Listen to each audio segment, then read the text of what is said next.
잠실 르웰 일반 분양 627 대출 규제의 충격, 전세 보증금도 막혔다. 잠실 르웰 일반 분양을 기다리는 분들이라면 이번 627 대출 규제가 어떤 파장을 일으킬지 반드시 알아야 합니다. 20억대 아파트를 어떻게 마련하지? 라는 걱정이 드셨다면 오늘 이 영상에서 그 해답을 함께 고민해 보겠습니다. 1. 시립주 유예제도의 기존 관행. 잠실 르웰 같은 초고가 분양단지는 시립주 유예제도를 적극 활용해 왔습니다. 입주를 최대 3년까지 미룰 수 있어 장음시 세입자의 전세보증금으로 잔금을 충당하는 구조가 일반적이었죠.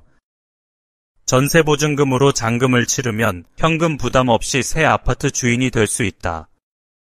이 방식은 실수요자뿐 아니라 투자 수요자에게도 최적의 전략이었습니다. 하지만 이번 627 규제가 이러한 판도를 완전히 뒤흔들고 있습니다. 이 627 대출 규제 핵심 내용. 이번 규제의 핵심은 간단하지만 파급력은 큽니다. 수도권과 규제지역 내 주담대 한도를 최대 6억 원으로 제한, 소유권 이전 조건부 전세대출 전면 금지, 즉 잠실 르웰과 같은 초고가 분양단지에서 세입자가 대출받은 전세보증금을 통해 잔금을 치르는 기존 방식이 막혔다는 뜻입니다. 분양권자는 전세대출을 받은 세입자의 보증금으로 잔금을 충당할 수 없게 되었습니다. 3. 잠실 르웰 일반 분양 적용 여부와 실질적 영향.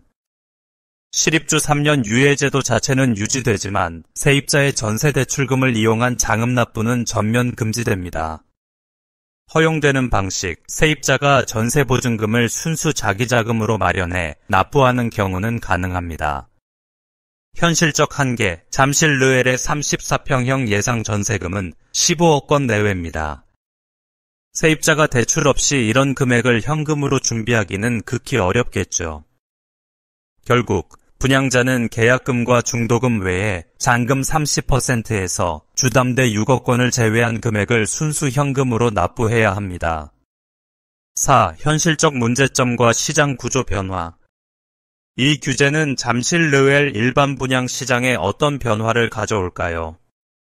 자금 조달 현실성 부족, 15억 원 이상을 현금으로 마련할 수 있는 세입자가 많지 않다 보니 전세보증금 활용은 사실상 불가능해졌습니다.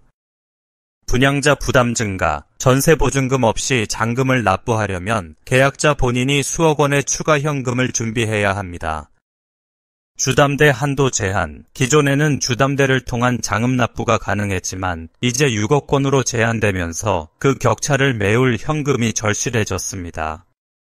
청약시장 재편, 실수요자의 진입 장벽이 높아지며 현금 부자 중심의 청약시장으로 급격히 재편될 가능성이 큽니다.